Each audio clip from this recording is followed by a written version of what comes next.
የኢትዮጵያ ጠቅላይ ሚኒስትር ዶክተር አብይ የሰይጣን ልጅ ነው። እውነት ነው ይሄ በምትለን ነገር ማለት ነው።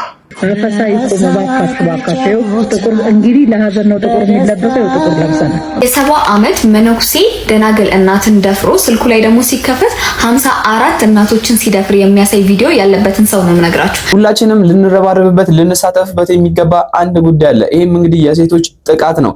እህቴ እናቴ እንደዚሁም ደግሞ ሚስቴን ልጆቼን ይመለከታልና እኔም ለዚህ ሐሳብ ድምጼን አሰማለሁ። ሰሞኑን በዚህ ጉዳይ ብዙ አይነት ጭቅጭቆችን እየተመለከትን እንገኛለን።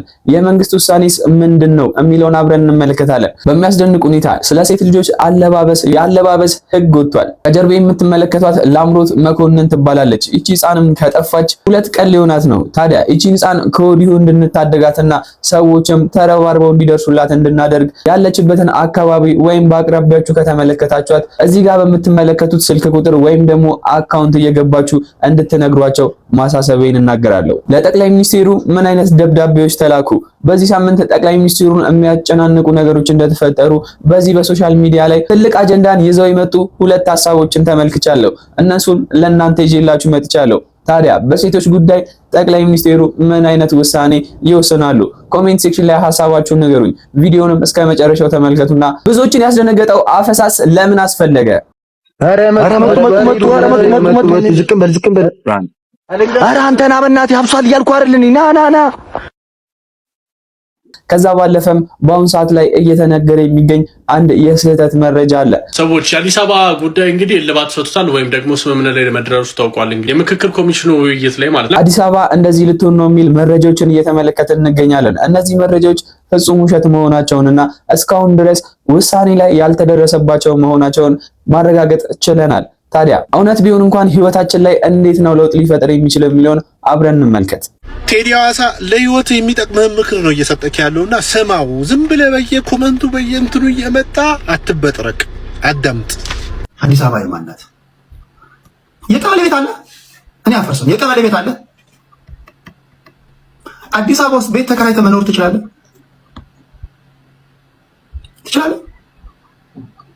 ከቤት አከራይ ጋር የቤት ኪራይ ልክፈል አልክፈል እያልክ ድብብቆሽ የምትጫወት ሰውዬ ሶሻል ሚዲያ ላይ ትመጣና አዲስ አበባ የኛ ናት ትላለህ። መኪና አለ አዲስ አበባ ተነዳለህ። መኪና እንዲሰማ ነው፣ በግልህ እንዲሰማ ነው። እኔ በግሩፕ አይደለም ማወራችሁ፣ በግልህ እንዲሰማችሁ ነው። አላችሁ ገንዘብ ከድህነት ወጣሃል። በግልህ ከድህነት ካልወጣህ አይደለም አዲስ አበባ የእናትህ ቤት ራሱ ያንተ ቤት አይደለም። እኔ አፈርሰው የእናትህ ቤት ራሱ ያንተ ቤት አይደለም፣ ያስወጣዋል። ውሸቴን ነው። እስኪ መናጢ ደሃውንና የወንድም እህቶችን ፊት እስኪ ያቸው። ወንድሜ ተንቀሳቀስ እንጂ ይለዋል፣ ቤቱን ለቀውጣ ይለዋል፣ ወጣ ይለዋል። ዘመዶች ይቀርቧል። ማጣት መጥፎ ነው። እኛ ሀገር ፖለቲካ ላይ ማየው እኔ ማጣት ነው። ይሄው የምታየው ህዝብ ሲንጫጫ የምታየው ህዝብ ትንሽ ሲያገኝ የሚቀየረው ለዛ እኮ ይቀየራል ነው። ድሮ እንትና ፖለቲከኛ ነበር፣ ድሮ እንትና ብሔርተኛ ነበር፣ ምን አግኝቶ ተቀየረ? ዝም አለ ስትሉ ስታጠኑ ሰውየው ሳንቲም አግኝቷል። ድህነት ነው የሚያስጨው ማፍሬድ። ማጣት ያስጨዋል። ማጣት 70 አይነት ባህሪያቶችን ነው የሚከፍትብህ። ማጣት ያናጫል። እዚች ምድር ላይ ስንኖር እንደሚኖር ሰው ብንኖር ጥሩ ነው። ምክንያቱም ይመስለኛል ከአሁን በኋላ እንደ ሀገር ሁሉንም ነገር አብረን ልናልፍ እንጂ ተከፋፍለን ወይም በተለያዩ ጎራዎች፣ ጎሳዎች እንደዚሁም ለአንዳንድ ግለሰቦች ለትንሽ ሰዎች ጥቅም ብቻ ተብሎ የሚደረጉ ውሳኔዎች ላይ ራሳችንን ባንከት የሚል ሐሳቤን እገልጻለሁ። የተወዳጁ ታምራት ደስታ ልጅም ለአባቷ የላከችለት ደብዳቤ አለ። ታዲያ የታምራት ደስታ ልጅ ስኬቷን እንደዚሁም ደግሞ ያሳለፈችውን ነገር ለመናገር ለአባቷ ለማድረስ ፈልጋ ይመስላል። ለአይምሮም ለልብም ህመም የሆኑ ቃላቶችን እንዲህ ብላ አስፍራለች። በደፈናው አባቴ አንተ ካለፍክ በኋላ ብዙ ነገሮች ተቀይረዋል፣ ተፈጥረዋል ትላለች። እኔም ተምሬ አንድ ልጅ ወልጃለሁ በማለት ደስታዋንም ሐዘኗንም በዚህ መልኩ ገልጻለታለች። የታምራት ደስታን ነፍስ ይማር እያልኩኝ በአሁን ሰዓት አደጋ ውስጥ ያለ አላዳንኩሽም ላይ የምናቀው በአሁን ሰዓት ላይ ትልቅ አደጋ ላይ የሚገኝ አርቲስት ዮሐንስ አፈወርቅ ትልቅ አደጋ ላይ መሆኑንና በሚያሳዝን ሁኔታ ውስጥ እንደሆነ ከብዙ ሰዎች እየሰማን እንገኛለን። እጅግ በጣም ነው ስሰማ ያዘንኩት። ብዙዎቻችሁ ይሄንን የምትመለከቱትን አርቲስት ዮሐንስ አፈወርቅን ታውቁታላችሁ። በተለይ አላዳንኩሽም በሚለው ፊልሙ በብዙዎቻችን ዘንድ የሚታወቅ የሚወደድ ከ30 ዓመት በላይ በመድረክና በፊልም ስራ ላይ ትልልቅ ስራዎችን ሲሰራ የከረመ የኖረ ታላቅ አርቲስት ነው። ከዚህ አርቲስት ጋር በተገናኘ ግን አሁን የሰማሁት ነገር በጣም ስላሳዘነኝ ግዴታ መረባረብም ስላለብን ነው ይሄን ቪዲዮ የሰራሁት።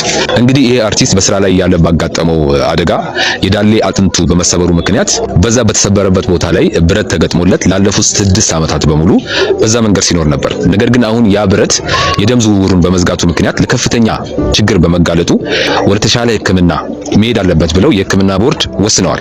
ለዚህም ሕክምና የሚውል እስከ 600 ሺህ ብር የሚደርስ ገንዘብ አስፈልጎታል ማለት ነው። እንደምታውቁት አሁን አርቲስቶቻችን እንደዝናቸው አይደለም ህይወታቸው ማለት ነው አብዛኛዎቹ። በዚህ ምክንያት ይሄንን ብር ማግኘት ባለመቻሉ እየተቸገረ እንደሆነና እኛ ኢትዮጵያን ልንረባረብለት እንደሚገባ ነው ጓደኞቹ እየተናገሩ ያሉት። ስለዚህ ይሄንን የመድረክ ፈርጥ የሆነ ታላቅ አርቲስት ወደሚወደው ሙያ እንዲመለስ ሁላችንም ከጎኑ ሆነን ለሕክምናው እንድንረባረብ በምታምኑት ፈጣሪ ስም ጠይቃለሁ። ይሄንን ቪዲዮ በፈጠራችሁ አምላክ ኮፒ ሊንክ፣ ሪፖስት፣ ሼር እና ላይክ ያደረጋችሁ አድርሱለት። ፈጣሪ ጨርሶ ይማርህ። ለፊልም ኢንዱስትሪ ወይም ለአርት ኢንዱስትሪው እንደዚህ ጥሩ የሰሩ ሰዎች ወደ ኋላ ቀርተው ወይም ደግሞ ትንሽ ተጎድተው ስንመለከታቸው ይደብራል። ምክንያቱም እየዘረፉ ወይም ህዝብን እያሰቃዩ የሚኖሩ ሰዎች ተመችቷቸውና ደልቷቸው በእኛ ኑሮ ሙድ ሲይዙም ስለምንመለከት የዋይቢኤስ ባለቤት የሆነው ወልደ ጊዮርጊስ ይልቃል ለኢፌዴሪ ጠቅላይ ሚኒስትር ዶክተር አብይ አህመድ ይፋዊ ደብዳቤ ላከ። ከዱባይ ሆኖ ለ4 ዓመታት ያህል ከባድ መስዋዕትነት ከፍያ አዘጋጅቻለሁ ያለውንና ከመንግስት በጀት አንድም ብር እንደማያስወጣ የገለጸውን 100% ሙሉ በሙሉ የተጠናቀቁ የሶፍትዌር ፕሮግራሞችና መተግበሪያዎችን ለጠቅላይ ሚኒስትሩ ማቅረብ እንደሚፈልግ ገልጿል። በደብዳቤው እንደገለጸው ፕሮጀክቱ የኢትዮጵያን የዲጂታል ትራንስፎርሜሽን እቅድ ከታለመለት ጊዜ በፊት እውን ለማድረግ የካሽ ክፍያ ስርዓትንና ህገወጥ ንግድን ለመቆጣጠር የዶላር ጥቁር ገበያ 100% ለማስቀረትና ሀገራችንን በአመት ከ4.2 እስከ 5.4 ቢሊዮን ዶላር ተጨማሪ ገቢ እንድታገኝ የሚያስችላትን 8 ዋና ዋና አበይት ዓላማዎችን የያዘ ነው። ባለሀብቱ ወልደ ጊዮርጊስ ፕሮጀክቱ ከመንግስት በኩል ተቀባይነት ሲያገኝ ምንም አይነት የመንግስት በጀት ሳይጠይቅ ሙሉ በሙሉ ወደ መንግስት የልማት ድርጅትነት የሚተላለፍ መሆኑን ጠቅሶ በስራ ጫና መካከል 30 ደቂቃ ብቻ እንዲሰጡትና ሐሳቡን በአካል ለማስረዳት እንዲችል እንዲፈቅዱለት በአክብሮት ጥያቄ አቀርቧል። ይሄ ግለሰብ ምን አይነት ሰዎችን እንዳጭበረበረ የምናውቀው ነው። ከአንድ ሰው ብቻ እስከ 40 ሚሊዮን ብር እንደሚጠጋ የመረጃ ምንጮቻችን ይገልጻሉ። ታዲያ ድጋሚ ለማጭበርበር ነው ወይስ ችግሩን ለመፍታት ነው? የምንመለከተው ይሆናል። የ70 ዓመት መነኩሴ ደናግል እናትን ደፍሮ ስልኩ ላይ ደግሞ ሲከፈት 54 እናቶችን ሲደፍር የሚያሳይ ቪዲዮ ያለበትን ሰው ነው የምነግራችሁ። ይኸውላችሁ ከሳምንት በፊት የተፈጠረ ታሪክ ነው ይሄ ታሪክ።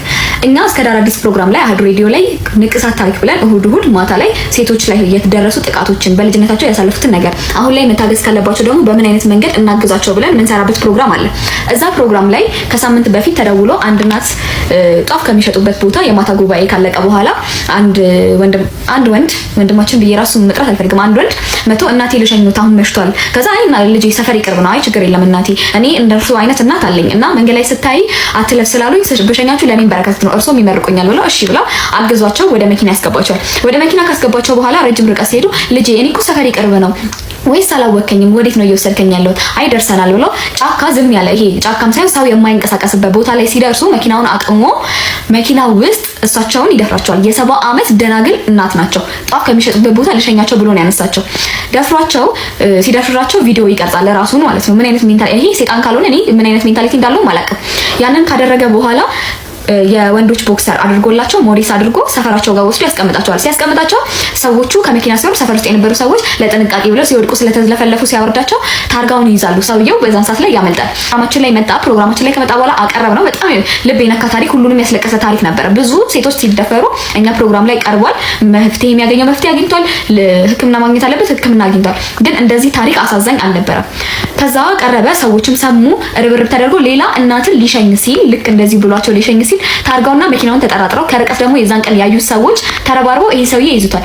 ሲይዙት ልጁ ነጠላ የሚለብስ አቋሙ በጣም የተስተካከለ በስነ ስርዓት ማትገምቱት አይነት ሰው ነበርና በፍጹም እኔ አይደለሁኝም ሰው ተመሳስሎባችሁ ነው ብሎ ካዳቸው። የሁሉም ወንዶች ተግባር ያለው ነው። የጥቂት ሰዎች መጥፎ ወይም ደግሞ ጭካኔ የተሞላበት ይሄ ተግባር የት ድረስ ያደርሰን ይሆን የሚለው ትልቅ ጥያቄ ውስጥ ገብቷል። የሴት ልጅ ጥቃት ይቁም የሚለውን ሁላችንም ልንደግፍ እንደሚገባ በመጀመሪያ ወይም በድጋሚ መናገር እፈልጋለሁ። እዛ ለፍ ብለው ግን ሰዎችን ወይም ደግሞ ወጣት ህፃናት ሴቶችን ብሬን ዎሽ ለማድረግ የሚሞከረው ነገር ትክክል እንዳልሆነም ከወዲሁ መናገር እፈልጋለሁ። ቆይ መልሱልኝ። እንግዲህ እኔ ስላላገባው አላቅም። ያው ግን ቆይ የቤቱን ካርታን እዩ፣ የቤቱን ንብረት እዩ፣ የመኪናው ልብሬ እዩ ምናምን የሚባለው እንዴ ንብረት ማኔጅ ለማድረግ ነው የምንገባው ወይስ ትዳርን ማኔጅ ለማድረግ ነው የምንገባው? ስላልገባኝ ነው በእውነት በስነ ስርዓት መልሱልኝ። እኔ አሁን ቤቴ ስለ ገንዘብ ሲወራ ሰምቼ አላቅም። መሬቱ በማን ነው መኪና ምናምን እኔ ሰምቼ አላቅም። ማለት እነሱ የሚያሳስባቸው ስለ ልጆቻቸው ትዳራቸው ጥሩ እግዚአብሔር በመፍራት ጸንተው ለማቆም ነው እንጂ ስለ ንብረት እኛ አካውንታንት መሆን አለብና ታዲያ ስለ ንብረት ማውራት ካለብን ስለ መኪና ስለ ልብሬ ምናምን ስለ መፋታት ደግሞ ፍርድ ቤት ሄዳችሁ ስለ ፍቺ ሰው እንዴት ነው በራሱ ላይ ሟርት የሚዘራው? ሰው በራሱ ላይ እንዴት ነው ሟርት የሚናገረው? ስለ ፍቺ ምናምን በደንብ ጠንቅቀሽ ወቂ ነው። ስላልገባኝ ነው። እስኪ መልሱልኝ እናንተ ከቻላችሁ ማለት ነው። ቴንክ ዩ። ከዛ ባለፈም ወንድ ለሚለው ነገር እየተሰጠ ያለው ትርጉም ትክክል አለመሆኑን እንደዚሁም ደግሞ ይሄንን ነገር የማይደግፉ ሴቶችም እንዳሉ እንድንመለከት ትክክለኛው ሐሳብም ምንድነው የሚለውን እንድናይ ከዚህ በኋላ ያለውን ቪዲዮን ልጋብዛችሁ። ኤኒዌይ ሶ ማነች እንትና ቅድም ስትናገሪ ስለ ቤተሰብ ስለ አስተዳደግ ሚስት እንዴት ሆና ባሪያ ሆና መኖር የለባት ምናምን የሚለውን ስትይ በጣም ልቤ ስለተነካ ነው። እኔ የልጅ እናት ነኝ፣ ትዳር ያለኝ የልጅ እናት ነኝና ለልጄ ስሰራ ለልጄ ሳለብስ ሳጠበው ምን ስለው ሳለብሰው ጥሩ ነገር ሳስተምረው ክብር ነው የሚሰማኝ። ክፍያ አልጠብቅበትም። ፍቅር ነውና እኔ ይሄ የኔ ድርሻ ነው። ቤተሰቤን መምራት፣ ቤተሰቤን ማስተዳደር፣ ትዳሬን ማቆም የኔ ድርሻ ነው። አንቺ እንደምትዩ ክፍያ ይገባኛል ብዬ ሰው ቤት ተቀጥሬ ብሰራበት ገንዘብ አገኝበታለሁ። እዚህ ግን ስለሰራሁት ለቤተሰቤ ስላደረግኩት ባሪያ ነኝ ብዬ አስቤ አላቅም። እንዲህ አይነት በጣም ነው የሚያሳዝነው። የ16 ዓመትና ከዛ በላይ የሆኑ ልጆች ናቸው ፎሎወሮች ብለሻልና ይህንን ነው ሀሳብ ጭንቅላታቸው ውስጥ እየከተች እኛም አንቺን የምንቃወመው። በጣም ነው ማዝነው። ይህንን በዚህ አጋጣሚ መግለጽ አለብኝ። ሳልገልጽ ባልፈው ይቆጨኛል እና በፌሚኒዝም ስም መጥቶ የኢትዮጵያን ሴቶች አግዛለሁ፣ ኢትዮጵያውያኖችን እረዳለሁ፣ ሴቶችን ከችግር አላቀቃለሁ የሚል ፖለቲካ የሚል እሳቤ እኔ አልቀበልም። ባይ ዘ ዌይ በተለይ ካንቺ። ምክንያቱም አሁን ቁጭ ብለን እዚህ ጋር የመከርሽው ምክር ፍቅር የሚባል ነገር ከቤተሰብ ውስጥ ተነቅሎ እንዲጠፋ የሚያደርግ ነው። ምንም ጥሩ ነገር ለሴቶችም አልመከርሽም። እኔ ከራሴ ቤተሰብ ውጪ መቼም ዛሬ ልናገረው 4 ቤተሰብ አስተዳድራለሁ። ሌላ በምንድን ነው መሰልሽ ማገዛቸው? ባለትዳር ናቸው፣ ልጆች ያላቸውን ወንድየውና ሴቷ ስትረስ ሲበዛባቸው ችግር ሲመጣባቸው ይጣላሉ። ጸብ ያለ ነው። በኢኮኖሚ በቻልኩት አግዛቸዋለሁ። ትዳራቸው እንዳይፈርስ እጠግናቸዋለሁ። ለልጆቻቸው የትምህርት ቤት አግዛለሁኝ። ይሄ ነው ቤተሰብን ማቆም፣ ማህበረሰብን ማቆም። ማህበረሰብ ከቤተሰብ ይጀምራል። ቤተሰብን ስትገነቢ ነው ቅድሚያ ማህበረሰብ የሚገነባው። ዲሞክራሲ ሲመጣ ዲሞክራሲ ጥሩ ነገር ይዞ ካልመጣ አገራችን ውስጥ መርጠን ነው ማስገባት ያለብን። ዲሞክራሲ ነው መብቴ ብላ የ12 ዓመት ልጅ ተነስታ ሄዳ ማግባት አለብኝ እንትን ማለት አለብኝ ብላ ብትመጣ እቤት ውስጥ አንፈቅድላትም። ለሴቶች ያለባበስ ሕግ ወጥቷል። እስከ 50 ሺህ ብር ያስቀጣልም ተብላችኋል። ከጉልበት በላይ የሆኑ አጫጭር ቀሚሶችን መልበስ፣ የደረት ክፍልን ክፍት የሚያደርጉ አልባሳትን መጠቀም እንዲሁም ከጋብቻ ቀለበት ውጭ በሰውነት ክፍሎች ላይ የሚደረጉ ማናቸውም ጌጣጌጦችን ማድረግ በጥብቅ ተከልክሏል። ይህንን ሕግ በማያከብሩ ተቋማት ላይ እስከ 50 ሺህ ብር የሚደርስ የገንዘብ ቅጣትና አስተዳደራዊ እርምጃዎች እንደሚወሰዱም ተገልጿል። በአዲስ አበባ ከተማ በሚገኙ የተለያዩ ሆቴሎች፣ ባሮች፣ ሬስቶራንቶች ውስጥ የሚያገለግሉ ሴት የመስተንግዶ ሰራተኞች አለባበስና ጌጣጌጥ አጠቃቀምን የሚደነግገው አዲስ ደንብ በሙሉ አቅሙ ወደ ትግበራ ገብቷል። የአዲስ አበባ ሆቴልና ቱሪዝም ባለሙያዎች ማህበር እንዳስታወቀው ከቱሪዝም ኮሚሽንና ከሚኒስቴሩ ጋር በመቀናጀት አሰራሩን ለማስተካከል ጥረት ሲያደርግ መቆየቱንና ወደ ትግበራ መግባቱን ገልጿል። ሀሳብ አስተያየታችሁን በኮሜንት አጋሩኝ። ፎሎ ማድረግ ቤተሰቡ ነው። ወንድ ልጅ ለሴት ያስፈልጋታል። የቤት ራስ ነው። ፍቅርን አታሳጧቸው። ፍቅር እያሳጣችኋቸው ነው። ዛሬ ያሉትን ትንሽ የሚወለዱትን ሴቶችን ወጣት ሴቶችን ልባቸውን ራሳችሁን ችላችሁ መኖር ትችላላችሁ፣ ሰው ቤት ግርድና ተቀጥራችሁ መኖር ትችላላችሁ ያላችሁ ከቤት አታስኮብልሏቸው፣ ከትዳር አታለያዩዋቸው። ማህበረሰብን አታፍርሱ። ማህበረሰብን እያፈረሳችሁ ነው። እኔ በዚህ በጣም ነው ማዝነው። የሃይማኖት አባቶቻችን አገራችን የራሷ ህግ አላት። ማህበረሰቡ ራሱ ህግ አለው። ቤተሰብን ያስተዳድራል፣ ይመራል። ያጠፋው እንዲኖራል። ወንዶች ይቀጣሉ። ወንዶች ካልተቀጡ ሴቶች ጥለው ይወጣሉ። በቃ ይሄ ያለ ነው። ይሄ ፌሚኒዝም የሚባለው እሳቤ አይደለም የሚጠቅመን። እሱን እሳቤ ከሀገራችን ማውጣት አለባቸው። አንፈልግም። ባይ ዘ ዌይ ለሴቶች መብት የቆመ ምንድነው እሱ የሴቶችና የህፃናት መብት እንትን አለ። እሱን አግዙ ከቻላችሁ ከፈለጋችሁ፣ ወይም ደግሞ በራሳችሁ 4 ሴቶች ቤተሰቦቻቸው ቤተሰብ ያላቸውን እርዱ። ሴቶች ትዳር እንዲይዙ ምከሯቸው። እንዴት ነው እሱ ከወንድ ጋር መኖር ያለባችሁ የሚለውን ነገር አስተላልፉ። መልእክት፣ እንደዚህ አይነት መልእክት ጥሩ ነገር። ወንድ ልጅ ለምንድን ነው እሱ እንትን የሆነው? ወንድሞቻችሁን ምከሩ፣ ደፋሪ አባቶቻችሁን ምከሩ፣ ተቆጡ፣ አታለያዩ። ወንድም በራሱ ጉድለት አለው፣ ሴትም በራሷ ጉድለት አላት። ወንድ ሆኖ የሚጨቆን አለ፣ ሴት ብቻ አይደለችም። ኦኬ ጭንቅላታቸው ላይ ልጆቹ ላይ የምትሰሩ ስራ እኔ በጣም ነው የሚያናድደኝ። በጣም የ16 ዓመት ልጆች ናቸው ተከታዮችሽ። እሺ ለሴቶች ድምጽ እየሆናችሁ ነው ብዙ ሰዎች። እኔ አልሞትኩም አለው። ለኔ ድምጽ አትሆኑኝም? መሞት አለብኝ የኔ ድምጽ እንዲሰማ? ካሜራ ፊት ለፊት ማልቀስ ስለማልፈልግ አልቅሽ ወጥቶልኝ የመጣሁት። ሞቻለሁ። የቁም ሞት ነው ምኖረው። ልጆች አሉኝ፣ ለልጆቼ ነው የምኖረው። ስራ የለኝም። ልጆቼን ይዤ በወጣ ማኖርበት ስራ የለኝም።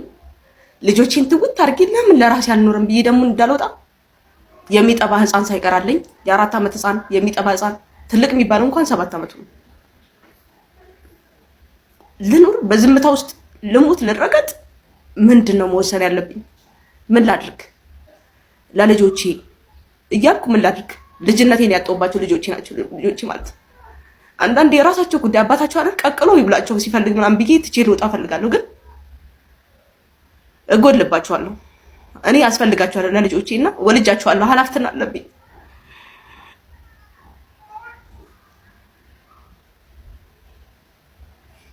ካሜራ ፊት ለፊት ማልቀስ አልፈልግም። እልቅሽ ወጥቶልኛል። እኔ ማለት ብዙ ፎሎ ያለኝ ሰው አይደለሁም፣ ላይታይም ይችላል፣ ግን እርዱ። ጥገኛ ነኝ። እሱ እጅ ላይ ነው የምኖረው።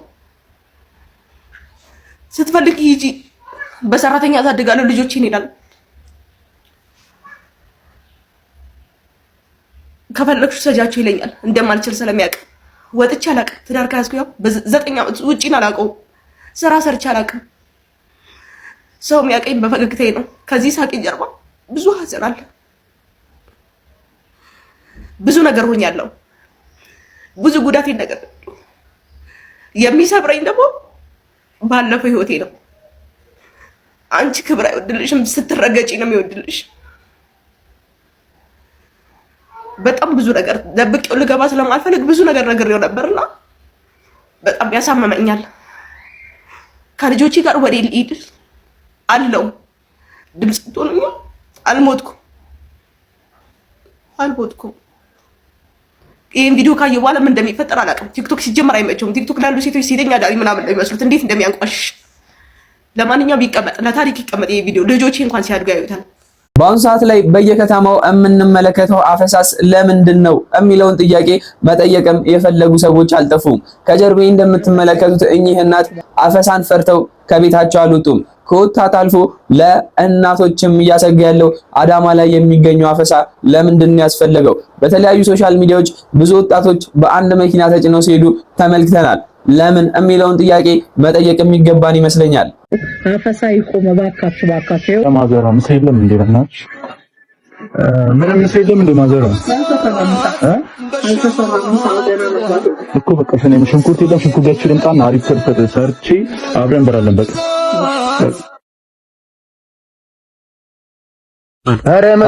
መጡ። ዝቅም በል። ኧረ አንተና በእናትህ ሀብሷል እያልኩ አይደል? ና ወይ ልጅ ምን ሆነ?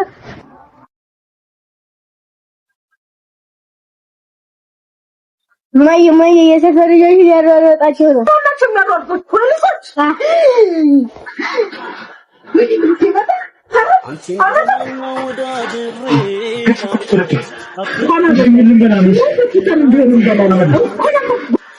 አፈሳ ይቆም እባካችሁ። ጥቁር እንግዲህ ለሀዘን ነው ጥቁር የሚለበሰው፣ ጥቁር ለብሰናል እና እባካችሁ በሰላም ወጥተን በሰላም መግባት እንፈልጋለን። ሀገራችን ሰላም ይሁንልን። እባካችሁ ድምጽ ነው። አፈሳ ይቆም። ሃይ እንዴት ናችሁ? ሃኒ ሰርፕራይዝ ዴሊቨሪ ነን ከዲላ ከፍቅረኛ የተላከ እግዚአብሔር ያጽናሽ የሚል መልእክታችንን በቤቷ ተገኝተን አድርሰናል። መልእክታችንን አስተላልፈናል። የኔ ወዴኔ ፍቅር እግዚአብሔር የወደደውን አደረገ። እግዚአብሔር ያጽናሽ፣ እግዚአብሔር ያበርታችሁ ከነ ቤተሰቦች ብሏታል። ደንበኛችን ምርጫክ ስላደረከን እናመሰግናለን። የዚህ ድርጅት ዓላማ ምንድነው? ለቀስተኛ ሄዶ ሰርፕራይዝ ማድረግ። ለቀስተኛና ሰርፕራይዝ የሚገናኙ ጉዳዮች አይደሉም። ከዲላ እንዴት ሰልጥናችኋል? እንዴት ነው ነገሩ? አገሩ ስትሪታችሁ ምናምን ኢንዱስትሪው ሄዳችሁ በጣም ከተቀዳደምን እንዴት ነው ስልጣኔ? እንዴት ነው ምን ዋገልቱ ነሻንቻው እንደው እንዴት ቢዝነስ አይዲያ መጥቶልሻል? እንደው ተቀባይዋስ ብትሆኚ ሰው ሞቶብሽ ነው። ሰው ሞቶብሽ ቤተሰብ ሞቶብሽ ኖርማሊ ፖስት ካርድና ኬክ እየቆረጥሽ ነው። እንኳን ተደፋ ነው ምንድነው አልገባኝም። ኬክ መቁረስና እንደው ኬክ መቁረስን ዳቦ የሚለው እንውሰደው። ደፎ ዳቦ መቁረስ ኬክ የዘመናዊ ነገር ስለሆነ አልጠላም። ኬክ ይመቸኛል አክቹአሊ፣ ግን ሴሬሞኒው መቆረሳው በዳቦ ማለላችሁ ፈልገን ኢትዮጵያውያን እንደዛ የምናደርገው ዓመት በዓል ሲሆን የሆነ ጸበል ዝክር ነገር ሲኖር የሆነ መታሰቢያ ነገር ሲኖር ትልቅ ዝግጅት ሲኖር አንቨርሰሪ እናቶች አባቶች ሆነ ዓመት እንትን ሲሉ ፌስቲቪቲ ነው። ሰው ድፎ ተቆርሶና እንትን ተብሎ በሉኑ ተብሎ እንደ ሴሌብሬሽን ለሐዘን አይቻልም። አንቺ ሰው ሞቶብሽ ኬክ እየቆረስሽ ነው። የላከው ሰውዬ ደግሞ አትደውልም እንዴ? ምን ጀዝባው ነው እንደው ተሰለጠነና ተሞት በሰርፕራይዝ በኩል ለአንድ ኢትዮጵያዊ ሴት ሰው ለሞተባት ፖስት ካርድ ሚኒንግ ሰጥቷት ፖስት ካርድ እየተጫወተች አንቺ አሁን ማንን ነው የምትፎግሩት እናንተ? በቃ ይሄ ያለው ባህል ሲሞት ማየት ደስታችሁ ምንድን ነው አልገባኝም። እኔ ግን ምን አረገች አገሪቷ እኮ እንዴ? አገሪቷ ማለት በዛቻ ዱር ገደሉ አለ ሁሌ እንምላችሁ ባህሏ ነው ሰው ነው።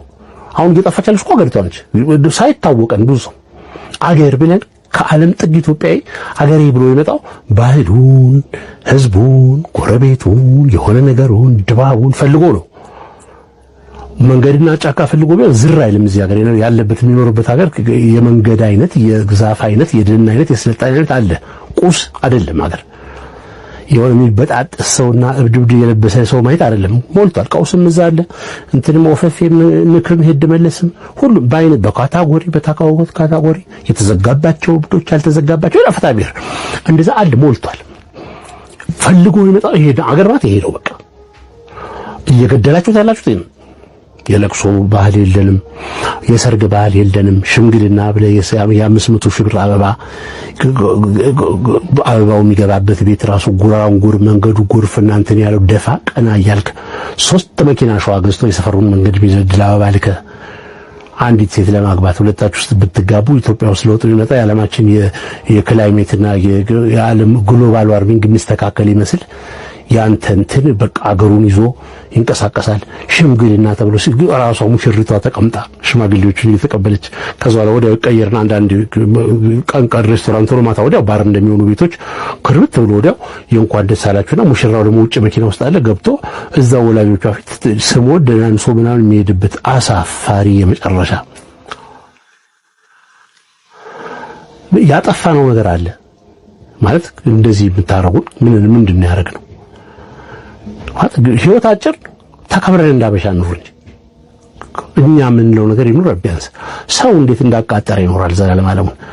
ዛሬ የሆነ ሾው ሲያይ ዩቲዩብ ላይ ምናምን ሾው፣ ነገ የሆነ ሰርፕራይዝ ሾው ሲያይ እዚህ አረጋውያን ማስደንገጥ፣ የሆነ ፖስት ካርድ ተልኳል። አሁን አንቺ ገልቶ አይተሻል። ሰርፕራይዝ ደንበኛችን አድርገን ምርጫችን ሰርፕራይዝ ሰርቪስ ነሽ አንቺ። በሰርቪስ ተጀመረ ሰርፕራይዝ እንጂ ሰርፕራይዝ ሰው ሳረገ እኮ መልኩንም የማየው ደስ እንዲለው በቃ ዋው እንዲባል ከቆረጃችሁ በዴሊቨሪ ማን ሰርቪስ እግዚአብሔር አጽናሽ የኔ ውድ ምናምን ጽሑፍ ልኮላት ዋው በጣም ተጽናሽ። ኬክ ደግሞ አየር ላይ ማች ቢያይሽ በኢትዮጵያ አየር መንገድ ቦይንግ 737 በደረሰው አደጋ ህይወቱ ላለፈው መሐንዲስ ቤተሰቦች የካሳ ክፍያ $29 ሚሊዮን ተፈረደላቸው። ከ7 ዓመታት በፊት በኢትዮጵያ አየር መንገድ ቦይንግ 737 ማክስ አደጋ መፈጠሩ ይታወቃል። በአደጋው በርካቶች ህይወታቸውን እያጡ ሲሆን ታዲያ በርካቶች ለአደጋው ሰለባ የሆኑ ቤተሰቦችም ከፍርድ ቤት ውጭ በተደረገ ድርድር የተስማሙ ሲሆን ነገር ግን በአደጋው ውስጥ ህይወታቸው ያለፈው የመሐንዲስ ማክስ ባለቤት ግን ይህንን ድርጅቱ ተጠያቂ መሆን አለበት በማለት ለረጅም ሰዓታት የቆየ የፍርድ ቤት ሂደት በኋላ አሁን ላይ የአሜሪካ የቺካጎ ፍርድ ቤት $29 ሚሊዮን ለቤተሰቡ እንዲከፈል ማዘዙ ተሰምቷል። ይሄ ቪዲዮ እንደደረሳችሁ ሼር እና ኮፒ ሊንክ ማድረጋችሁ እንዳትረሱ። በተለይ ደግሞ ሼር ለብዙ ሰው እንዲዳረስ። ለአምሮት መኮንን ትባላለች። የ12 ዓመት ሴት ልጅ ናት። ትላንትና ሱቅ ወጣ እርድ ልግዛ ብላ እስካሁን ድረስ አልተመለሰችም። 24 ሰዓት አልፏታል። ስትወጣ የለበሰችው ልብስ እጀ ሙሉ ቀሚስ እላዩ ላይ ብልጭልጭ ያለበት፣ ጸጉሯ ደግሞ ከፊት ለፊት አምፖሎ ከኋላ ደግሞ ቁጥርጥር ነው። ያደረገችው ጫማ ኤርገንዶ ነው። ከፊት ሽፍን ከኋላ ክፍት። የጠፋችበት አካባቢ ደግሞ አቃቂ ቃሊቲ ክፍለ ከተማ ዓለም ባንክ የሽቶታል የሚባል ልዩ ስሙ የሽቶታል የሚባል ነውና ዓለም ብርሃን የሚባል ትምህርት ቤት አካባቢ ነው። እባካችሁ እናቷም አባቷም በጣም ተጨንቀዋል። ሌሊቱ ሙሉ ሲፈልጓት ነበረ ያደሩት። እስካሁን ግን አልተገኘችም። ለፖሊስም አመልክተዋል። ከስር ማስቀምጥላችሁ ሰዎች ፎቶዋን ያያችሁ ሰዎች እዚህ አካባቢ ነው ብላችሁ ደውላችሁ መጠቆም ትችላላችሁ። ለኔም ኢንቦክስ ማድረግ ትችላላችሁ። እባካችሁ ላይክ ልጅ ያላችሁ ሰዎች ይበልጥ ትረዱታላችሁ። ልጅ የሌለውም ሰው ቢሆን ትረዱታላችሁ። በዚህ ጊዜ የ12 ዓመት ልጅ ጠፍታ የት እንዳደረችም የሚታወቅ ነገር የለምና እባካችሁ ቶሎ ቶሎ ሼር አድርጉልን። አመሰግናለሁ። በዛሬም ይዤላችሁ የመጣኋቸው ቪዲዮዎች እነዚህ ነበሩ። በቀጣይ ቪዲዮም እስከማገኛችሁ ድረስ ቸር ቆዩልኝ።